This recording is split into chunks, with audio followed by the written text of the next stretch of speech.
Madlanga is on fire as Suliman Carrim lawyer dropped a bombshell aider heated argument with evidence leader. Grab her popcorn, watch till the end and see what went down, and don't forget to subscribe.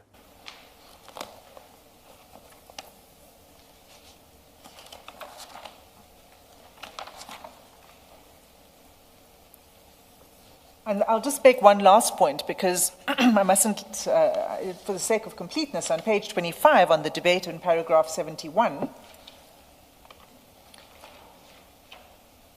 that his son has stood in for him. What that paragraph says is that he assumed overall responsibility for overseeing the businesses and ensuring that the operations continue in his absence. He is a central point of contact, attends to matters requiring attention, oversees the payment of expenses and the continued performance of existing obligations.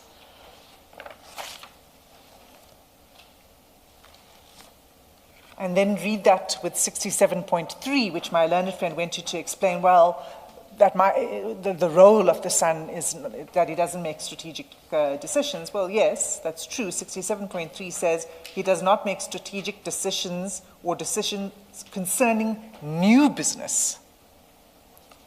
So we're not making any queries in relation to new business. We're making a query that falls smack bang in the middle of what Mr. Carrim's son is responsible for, as articulated in paragraph 71. So those are our submissions on that particular topic. Now I don't need to go there later on in my address. So, Chair, on the question of the redactions, we have no objection to that. On the question of the CCTV footage, what I'd like to say is that, and what I would like to make clear at the outset, is that the point of the evidence on Mr. Carrim's movements is not put up to try to disprove a psychiatric diagnosis.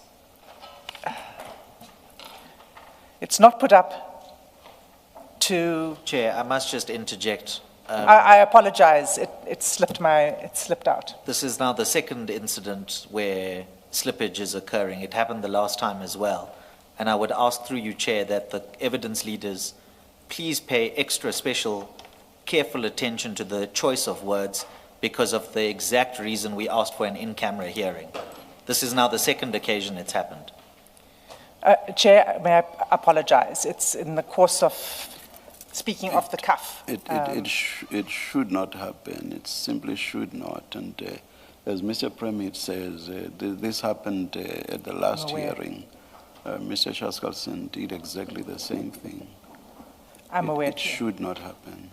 My profound apologies. It was entirely unintentional. Chair, may I just say, and I'm sorry to do this whilst my learned friend is now on her feet, but the fact that I've had to object has itself now drawn attention to something potentially.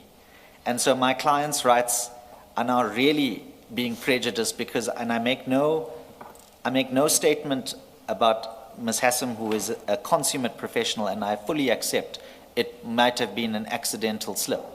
But even the fact that I've had to record the objection now elevates the issue and creates the very damage that we've tried to protect my client from. And I'm in an invidious position where I am where I am. And so I would ask, Chair, not that you can control the media or anybody else, but just to remind people about their responsibilities in what they say publicly regarding the impact that can have on the dignity and privacy rights of someone who's made an express claim for confidentiality to avoid this exact situation. And I'm sorry to interject my learned friend while she's on her feet, but I have to now place this on record as a matter of principle that we're heading into dangerous territory. Thank you, Mr. Premheed. For now, let's leave it at the point that I have made, the admonition that I have made, and let Ms. Hassam continue. Thank you, Chair, and I do reiterate my apologies. It was entirely unintentional. it's difficult to take out from one's head all of the information we've been looking at and reading and dealing with over the last few days. What I wanted to say was that the point of putting up the evidence on the movements is not to disprove any diagnosis, not to use it to challenge the clinical findings of a treating doctor. But it is important because what it does is it bears directly on Mr. Carrim's demonstrated ability, his day-to-day functioning capacity. That's what the movements go to. And it also goes to something else, which is, and I'll come to it later, that it's about the reliability and completeness of the information that was before the treating doctor at the time when he deposed to the affidavits that we now have in this application. So that's the relevance of the movements. Are you saying, because the issue as I understand now is about flighting or not flighting? That's right. So, are you saying you require flighting for purposes of what you've just explained? No, Chair, it was just a preliminary point to explain why we go here at all, that it's not simply for the purpose of showing that Mr. Carrim was in fact in Durbanville on the 14th of July. It's not merely for that fact. It's more than that. But I can continue to make my submissions to the second point that I'm raising about day-to-day functioning without flighting the footage. I will make that. That's exactly how I understand it. I do not see what stands in your way to make those submissions without flighting. I simply do not understand. But as you say, you've just said now, you are able to make those submissions. So I'm perfectly. Yes. I don't need to rely on the footage in order to make those submissions. Yeah. And because there's the admission by Mr. Carrim through the deponent, his wife, that he was indeed in Durbanville and at this particular shopping center, that he went to Woolworths and this other place. I can't pronounce that name starting with a K, with many vowels in it. Kauai. So I'm going to talk about that evidence, but I don't need to flight the actual CCTV. Thank you. So that takes care of Mr. Prem's, one of Mr. Prem's 2 points. I think both, because we also have no objection to the redactions. All right, thank you, thank you. There was, what was the third thing? Oh yeah, there was the issue about the geolocations. Oh yes. I think in the context of the sensitivity of what we're dealing with, and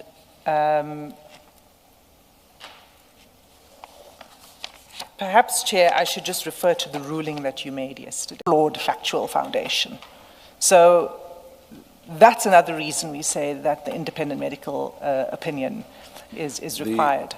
The doctor, you've referred us to 4841, where the doctor states that a patient may only leave the first, and underline only, in one of 2 ways, which is a pass by the doctor, and also if a patient wants to discharge themselves.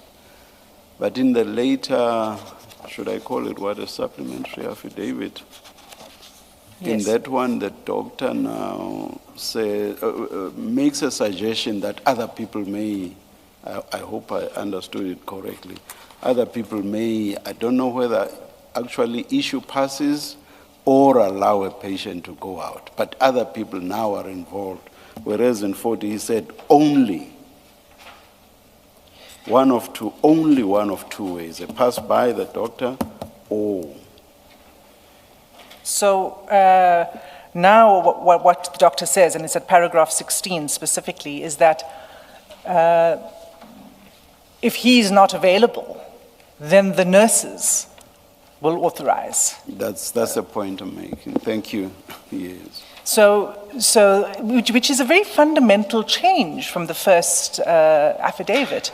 You don't need to have been presented with this data that we provided him with of the geolocation of the phone and the movements that we obtained independently in order to make an accurate statement from the get-go about how movements take place in the facility.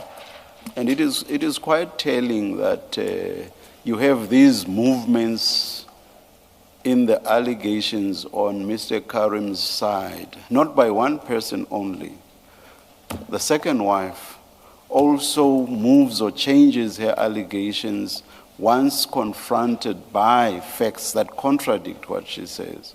And unfortunately, this is happening with the doctor as well.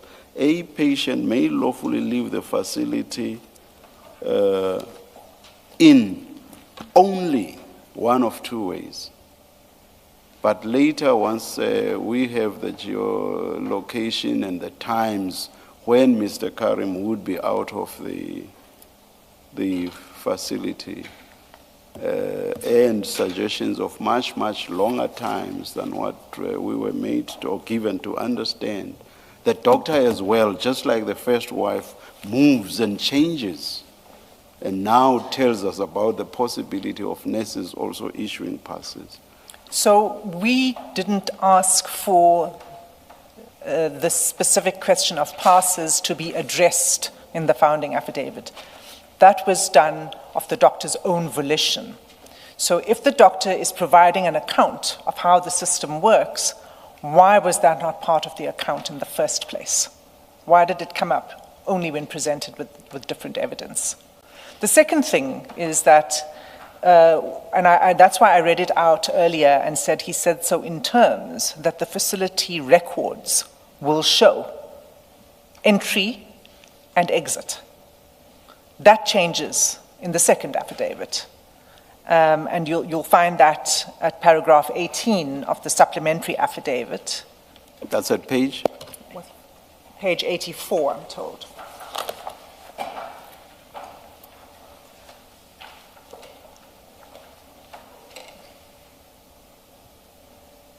So just paragraph 16 on that page is the nurses. And then paragraph 18 is where the doctor explains that in fact what he said wasn't correct because the facility protocol is not followed, that in fact the practice of keeping records is that it's just not honored. There aren't any records. The doctor also tells us that he himself doesn't keep records. He doesn't keep his own notes of when he issues or authorizes pass-outs. But he only tells us that in the second affidavit.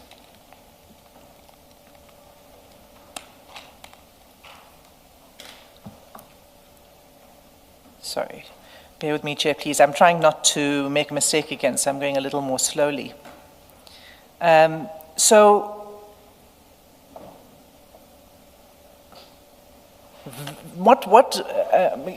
most charitable interpretation of the doctor, he is relying on what Mr. Carrim tells him about his movements. He now knows that he's not being told the truth about the movements. But all those facts were the facts that he based his information on when he gave us these reports. Those reports do not hold true anymore. So my learned friends... although that charitable interpretation would not apply to the categorical statement that doctor makes, which is people go out only, and he specifies the circumstances under. Yes. So your charitable interpretation cannot apply. Maybe I'm being too charitable. But the point I'm not suggesting you should not be, but I'm just saying it cannot apply to that categorical statement. No, it can't. Nor to the. I'll leave it there. I agree with the chair on that. My submissions are more to what it means then for the opinion that he expresses, in which he says to the Commission, this is the difficulty and again, what I wished to say at the outset was that the point of it is not to challenge the diagnosis. It's to say, what we're concerned about is functionality. What is Mr. Carrim's ability to engage with questions and information and evidence that may need to be provided to the Commission? That's what we're concerned about. We're not concerned with dislodging anything else, although it may become necessary, and I'm not going to preempt the independent medical assessment that will come. That will give us a better picture, of course. So we can't rely on that. So to say that this report by the doctor is definitive falls on that basis. But the argument that the doctor's report is definitive is also extraordinary for another reason, because it itself is a breach of the professional guidelines that are referred to by our doctor in his affidavit. I assume you will obviously address the issue raised by Mr. Premhid, that applies in the context of forensic what? Yeah, which Mr. Premhid submits. That's not the instance here.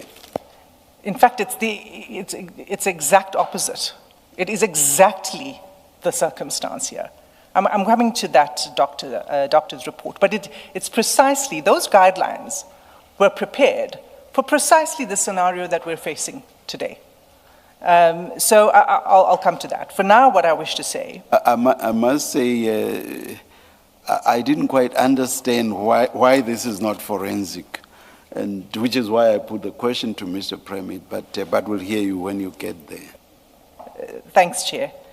What my learned friend argues is we must accept the opinion of their doctor. That opinion, as we will see when we get to our experts,